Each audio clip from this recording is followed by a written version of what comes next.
Characters. Who are they? What are they? Who will they become?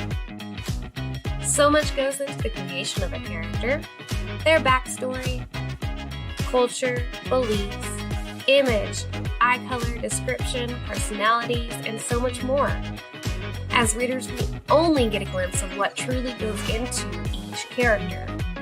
So grab a beverage and get comfortable as we explore this episode's character in depth with your host, Madilynn Dale.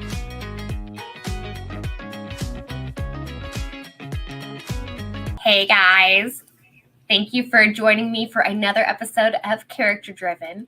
Don't forget to hit the like button and subscribe while you're here.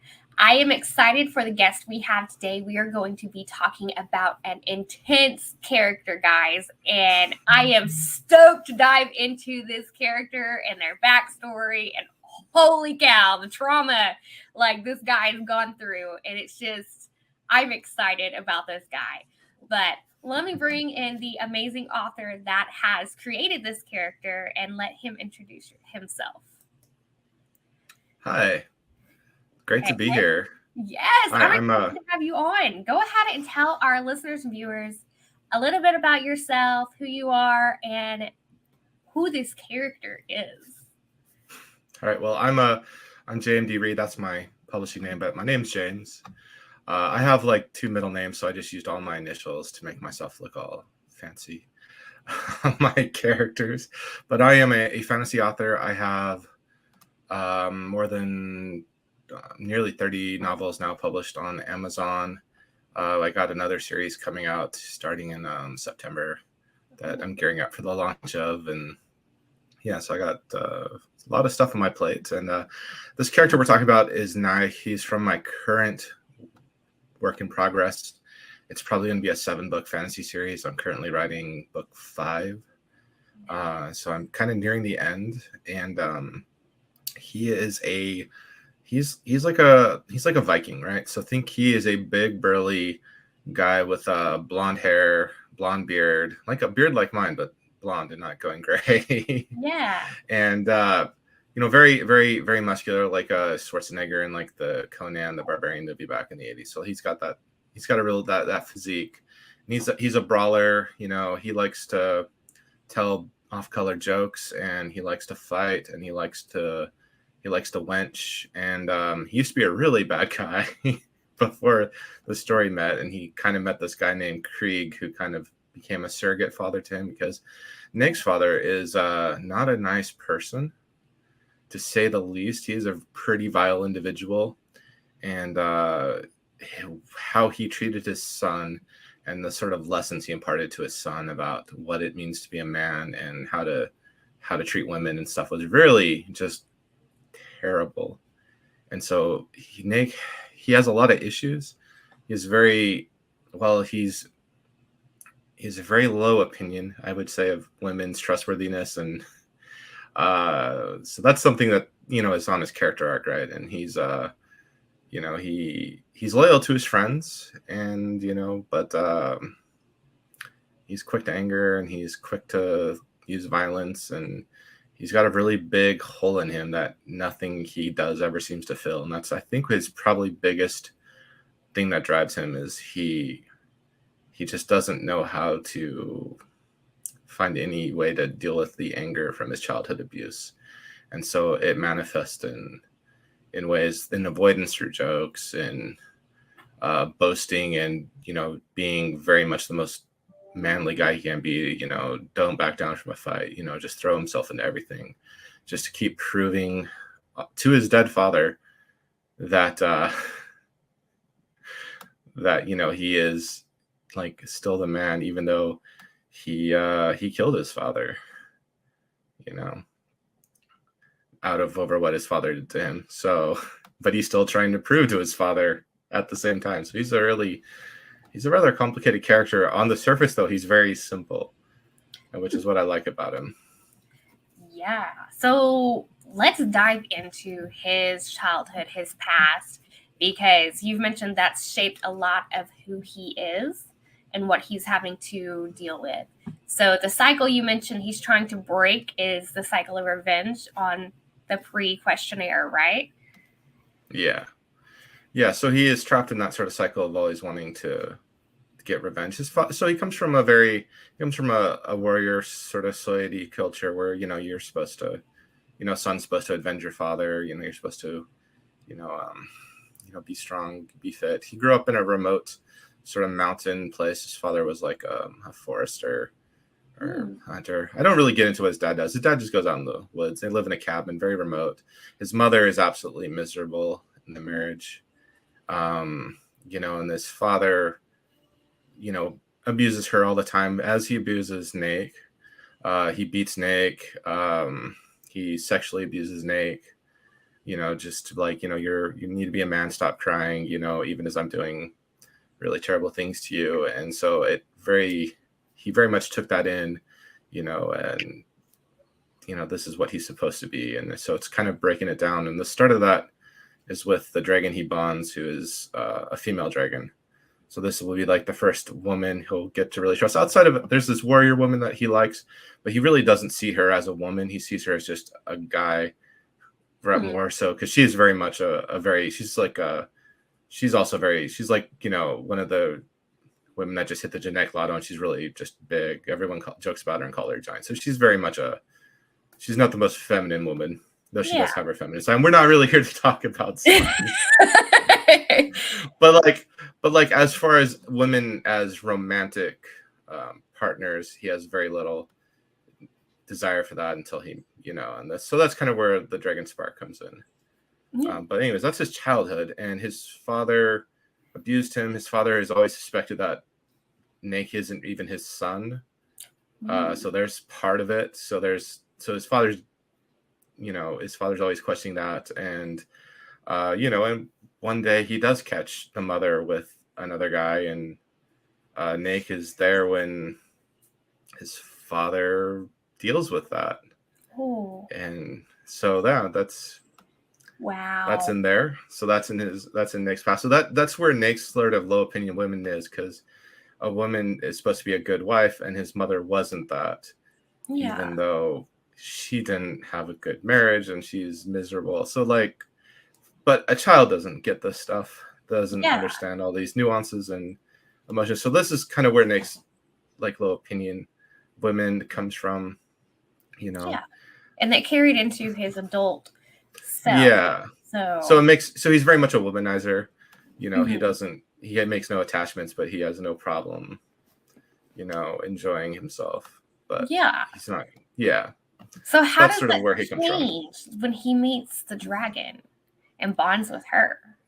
Well, he bonds with her, and I don't know. She's very. It's a very sort of intimate thing. So like, there's like a weird connection. So like it can be romantic. It can also be other sort of bonds. And I should point out the dragons in this are like humans that are cursed. So she's really a human, but she's just mostly stuck in the form of a dragon. Wow. And this goes all into the backstory of where the dragons come from, and we really don't have to go into that. But like, so they're cursed. They give their knights powers, and so like they have to form a partnership. And so this is like, he has to trust her. And so that's kind of where it goes. That's kind of what it is. And she's also, she also has this sort of recklessness about her that he admires. So she's very much, she's very much kind of like him in a lot of ways. And so there's definitely, he just finds things to admire about her. And like I said, there's sort of a telepathic bond that they have. And so like, she's in his mind. And so it's, I don't know. It's just like, this is someone like, I don't know. It just lets his guard down is how I kind of saw it. Like, there's just, and then so that's build that trust. Do they kind of like butt heads then quite a bit, since they're very similar? Nah, because he's not that sort of guy, right? He doesn't, he likes someone. He's very much like, he jokes around. He likes people that stand up to him. He likes people that, that aren't, intimidated by him. He likes people like that. He likes, he finds it fun. Fighting's fun for him in a way. So, doesn't mind a person that's challenging him, as long as they're not trying to stop him from doing what he wants. That's a different matter. Oh. But like for the most part, and he's also kind of he's a weirdly, like, he's at a point in his life, so like when we start the story, he's already somewhat on his arc where he's left behind the worst parts of his past already, under the guidance of this mentor that he's with, that's sort of like there in the first book. And so like that person's kind of been a way to go. So like where you meet him in the book, he's very much he's more laid back, he's more affable, he's not going to cause problems if you don't mess with him, sort of guy. But you know, he's if there's a fight, he's eager for it. He's just more like, he's just not going to go look for the fight these days, is more where he's at. But he's still, like I said, he still has a long way to go on his journey. And wow. So what changed his opinions and thoughts towards fighting? Did he meet someone that was more than his match that kind of defeated him? And so Krieg is a leader of a little band of demon hunters, and he himself comes from like a sort of barbarian tribe, not the same people as Naich, but he had, like, whereas Naich was trying to aspire to his very violent, abusive father's idea of manliness, he found a different sort of manliness from Krieg, who defeats him, and sees something in this, and this would have been Naich when he's like 18, 19, and sees something in this youth that he decides to nurture. He decides to give him a chance, because Krieg is, I would say Krieg's a very like empathic person for being a warrior. He sees, he's very much a father. He likes to nurture and guide people, is kind of how he does. So he does that. And so like, he's like an example that Naich follows to an extent, but Naich's not quite where Krieg is. So yeah. So does he get to fight demons too, being with this? Yeah. He's been fighting demons with Krieg for about 6-7 years before the story starts. That's how the first novel starts, actually, with the actual kind of main character of the series is not Naich. It's a guy named Zaid, who is a young man who has just joined up with the Craghammers, as this group of demon fighters are called. And the book starts with them like fighting demons, and and then fantasy stuff happens, and weird things with Zaid happens, and that propels like his storyline. And Naich's just kind of almost along for the ride, and ends up with all these other people bonding dragons that have been extinct for a while. And so that's where the book starts, fighting demons. Nice. So in the story, you mentioned he's got tattoos and scars and stuff. Do any of the tattoos have any significance to something in his past?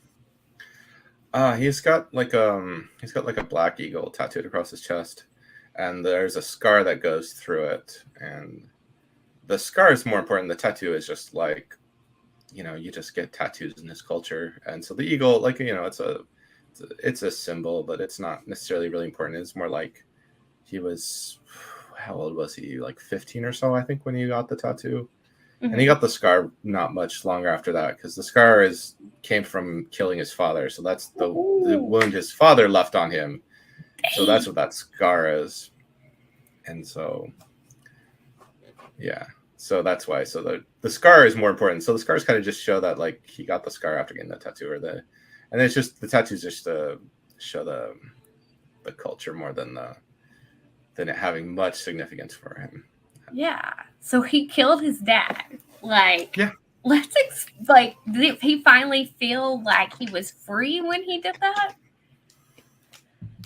No, because it didn't do anything for him. Yeah. Right. Like, killing his father did nothing for him.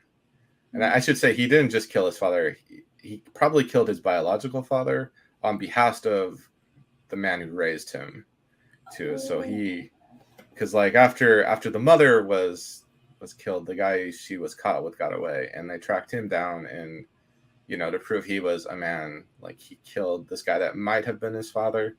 it's it's up to the reader to decide which interpretation they like, because there's nothing really to say for certain which man was the father, but he killed them both in the end. So Dang. Beast mode, I love it. That's like, wow.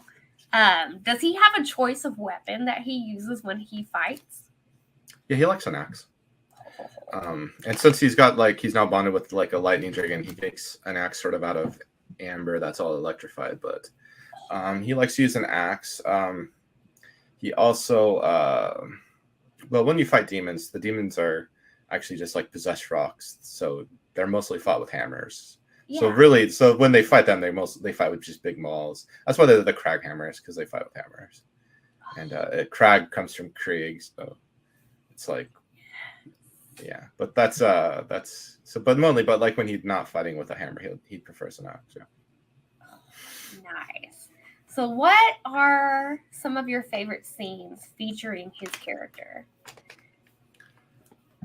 My favorite scenes. I like his scenes where he's trying to. So Zaid is our young guy, and he falls in love with an ex-temple prostitute, and so Nick's like, listen, like, this girl's gonna just break your heart. Don't do it. And Zayd's like, nah, it's good. I got this, And he's just like, and I think it's really where it's at with his character, where like he's like, all right, listen. And this is also his low opinion of women. So he's like, listen, you're just gonna get your heart broken. And Zayd's like, no, it's gonna be fine. He's like, all right, I told you. That's kind of like Zayd. He's like Nick at this point. He's like, he'll let people make their own mistakes. He'll tell them what he thinks. So I like those kind of scenes where he's quiet, but I also like his jokes. He's fun to write in the early books when I get to joke around with him. Kind of the third book's really about him, and that's where he goes through his really rough emotional stuff. And so I haven't got to write those sort of scenes. But like his early stuff, he's just telling body jokes, and they're always fun to come up with. And he's just, sitting back with drinking, with his friends and just enjoying, they fought demons, almost died. Now let's party until we go out and do it again, right? That's kind of his life, right? Yeah. If he gets killed, he gets killed. When he laughs when he's fighting, he tells jokes in the middle of like life and death situations. Yeah. Oh my gosh. That kind of, I'm not gonna lie, kind of makes me think of like Spider-Man, like the old school Spider-Man throwing jokes out while he's fighting. Yeah. And so there's definitely gallows humor with Naich that you get with him. So he's a fun character to write just from that sort of perspective. Yes. And he sounds like somebody that readers can easily relate to, especially with the jokes and everything. Yeah, he's like, because he's on the one hand, he's very, like I said, he's a complicated character. So I think the jokes are important to make him likable, even though he's really not a good person. At the start, like I said, hopefully the plan is to get him to being, a better person, Yeah. But at the start, he's definitely a very rough stone that needs lots of polishing. Yes, that's a great description for his character.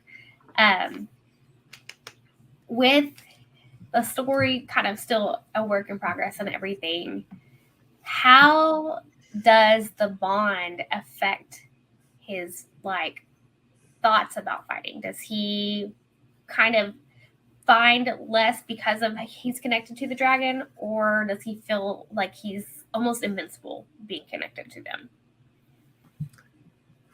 Well,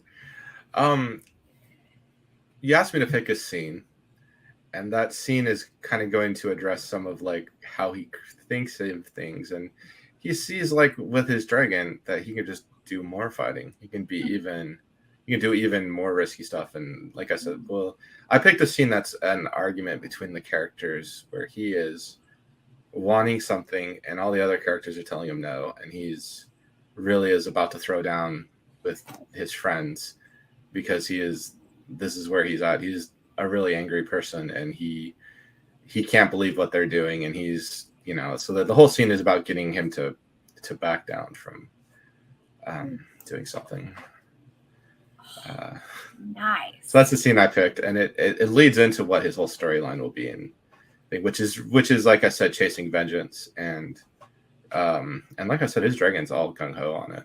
She's like, and this is the thing with the dragons, they're all kind of, while they're fully adults, they haven't experienced anything, so she's really is just more being molded by him than at the moment that he's molding her. So like he thinks he can do it, and she trusts him that he can do it.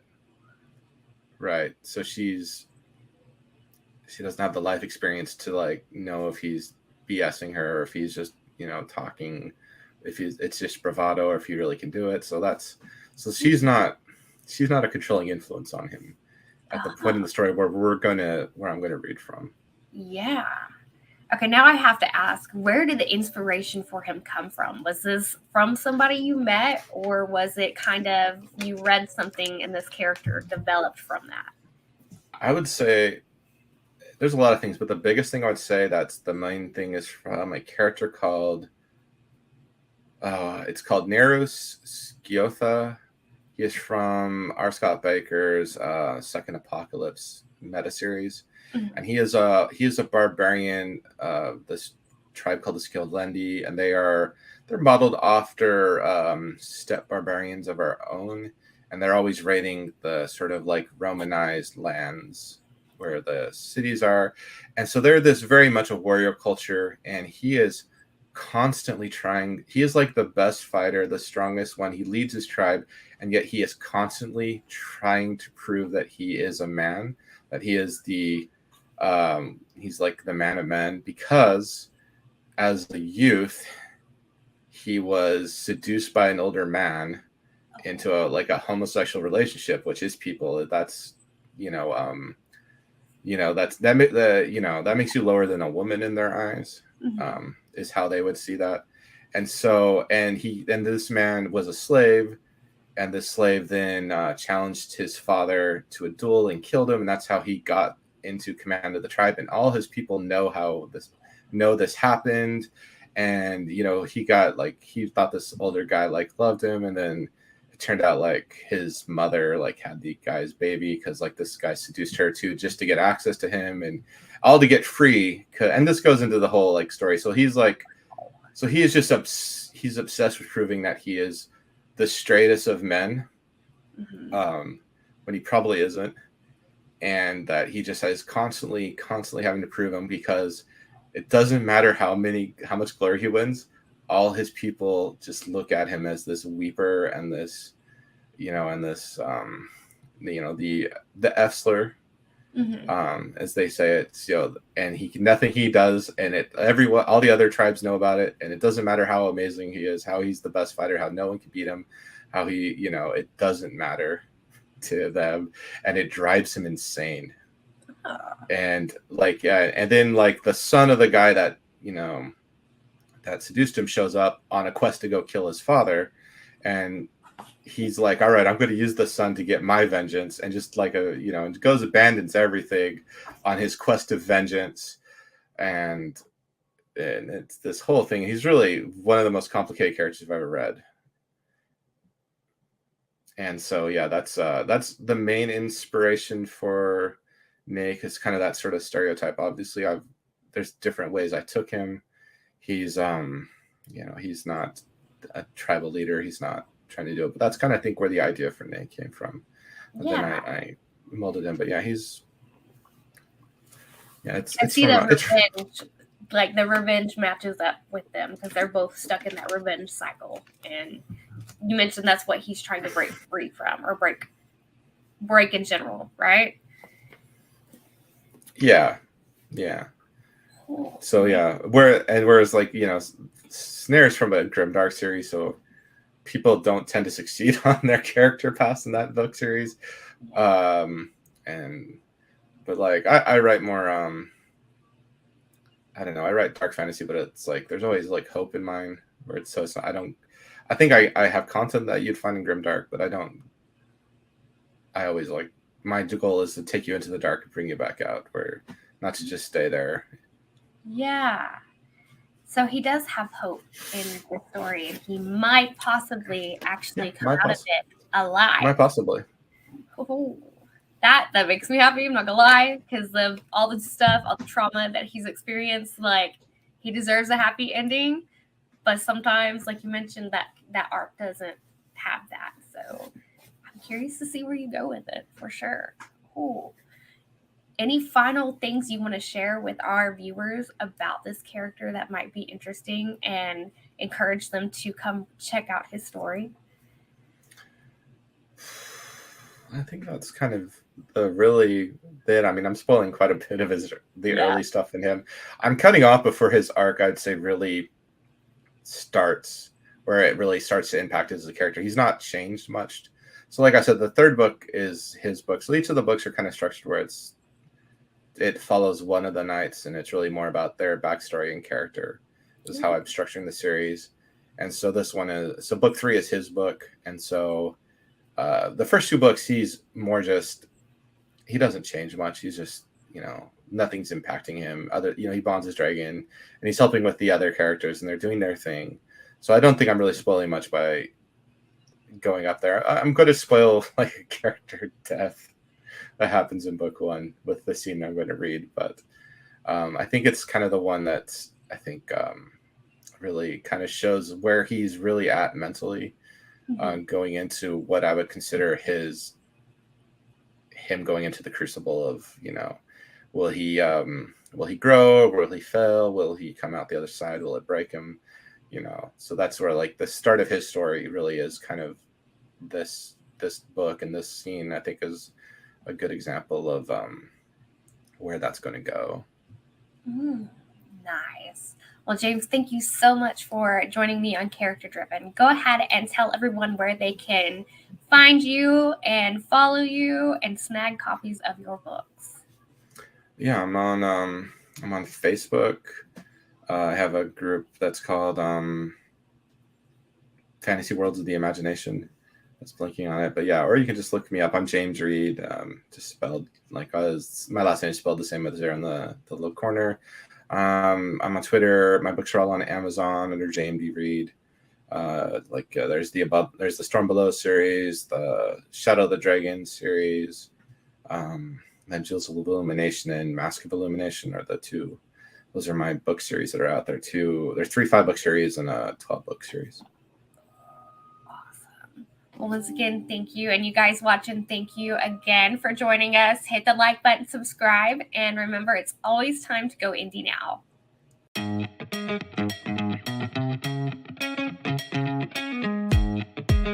Zaid pushed Ishe behind him as he stared in shock at Captain Kize. He knew the 3-armed woman had nearly killed her when he had rescued his friends from her airship 2 weeks ago. He thought her dead, killed in the fight last night by Zani. Naich's roar shattered Zaid's surprise. The burly Reaver charged from the group and slammed a brutal axe at the woman, a blow that should have cut her in half if she hadn't formed a trio of metal blades and caught his attack. The metal dragon behind her growled and rose onto his legs. His tail swished behind him as his angry reptilian eyes fixed on Naich. Anger rumbled for the dragon, his claws sinking into the grass. Sparks snarled and charged across the lawn.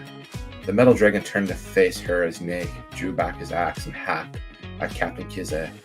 The 3-armed woman blocked his blows, using her curved sword to deflect his powerful attacks. Zaid's stomach sank. Spark and the metal dragon tensed, ready to pounce on each other. "Stop it!" roared Zaid as he sprang forward, forming a thick blade of darkness. He thrust the weapon between Naich and Captain Kize, catching both their attacks. "Stop this right now!" Captain Kize glanced at him and took a step back, lowering her weapons. Naich snarled like a boar, his beard bristling. "Stop!" His nostrils flared. "That bitch murdered Krieg. Blew him up." "I remember."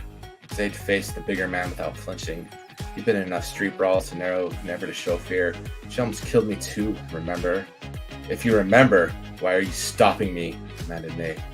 Water dripped off the end of his nose. The drizzle became a downpour. "She's a knight," Zaid answered.